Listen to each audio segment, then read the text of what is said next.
Assalamualaikum warahmatullahi wabarakatuh. Saya di sini mewakili kelompok 2 akan menjelaskan dan mempresentasikan presentasi kami mengenai dasar hukum dan sejarah peradilan agama. Langsung saja. Yang pertama adalah dasar hukum. Dasar hukum peradilan agama dalam Undang-Undang Dasar 1945 adalah diatur oleh pasal 24 yang pada ayat 1 menjelaskan bahwa kekuasaan kehakiman merupakan kekuasaan yang merdeka untuk menyelenggarakan peradilan guna menegakkan hukum dan keadilan.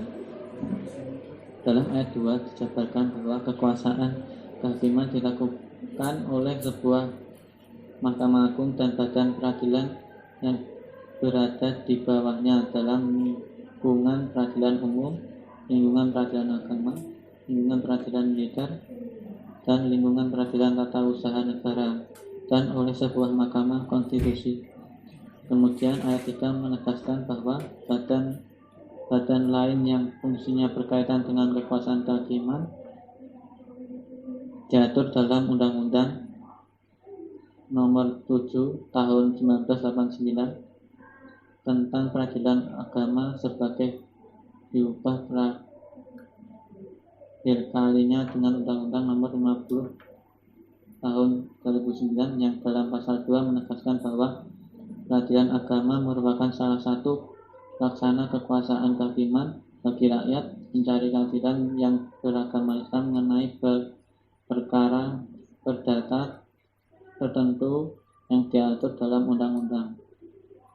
Selanjutnya, dalam pasal 2 ayat 1 menerangkan bahwa kekuasaan kehakiman di lingkungan peradilan agama dilaksanakan oleh pengadilan agama dan pengadilan tinggi agama. Yang selanjutnya adalah sejarah peradilan agama.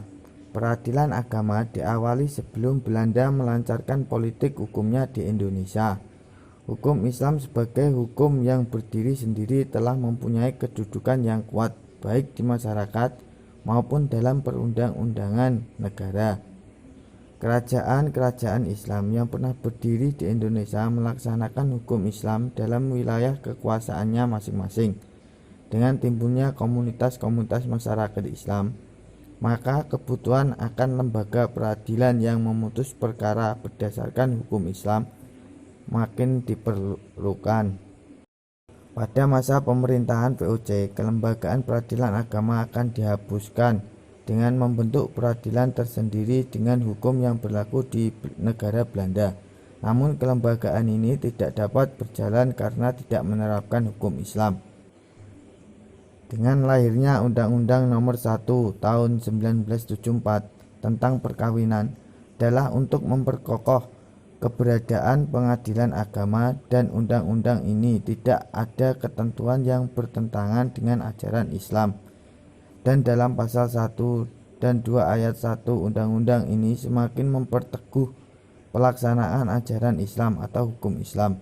Kemudian dikeluarkan Undang-Undang Nomor 7 Tahun 1989 tentang peradilan agama yang telah memberikan landasan untuk mewujudkan peradilan agama yang mandiri, sederajat, dan memantapkan serta mensejahterakan kedudukan peradilan agama dengan lingkungan peradilan lainnya. Untuk memenuhi kebutuhan para pencari keadilan bagi kaum muslim, maka diberlakukannya Undang-Undang Nomor 3 Tahun 2006 tentang perubahan atas Undang-Undang Nomor 7 Tahun 1989 tentang peradilan agama, dengan tujuan untuk mewujudkan tata kehidupan bangsa, negara, dan masyarakat yang tertib, bersih, makmur, dan berkeadilan, bahwa peradilan agama merupakan lingkungan peradilan di bawah Mahkamah Agung sebagai pelaku kekuasaan kehakiman yang merdeka untuk menyelenggarakan peradilan guna menegakkan hukum. Undang-Undang Nomor 3 Tahun 2006 kemudian disempurnakan dengan Undang-Undang Nomor 50 Tahun 2009 tentang perubahan kedua atas Undang-Undang Nomor 7 Tahun 1989 tentang peradilan agama. Dalam peradilan satu atap dikeluarkannya Undang-Undang Nomor 5 Tahun 2004 tentang Mahkamah Agung RI dan Undang-Undang Nomor 4 Tahun 2004 tentang Kekuasaan Kehakiman. Akan tetapi undang-undang tersebut telah diubah dengan Undang-Undang Nomor 48 Tahun 2009 tentang Kekuasaan Kehakiman. Cukup sekian presentasi dari kami, ada kurang lebihnya mohon maaf. Billahi taufik wal hidayah. Wassalamualaikum warahmatullahi wabarakatuh.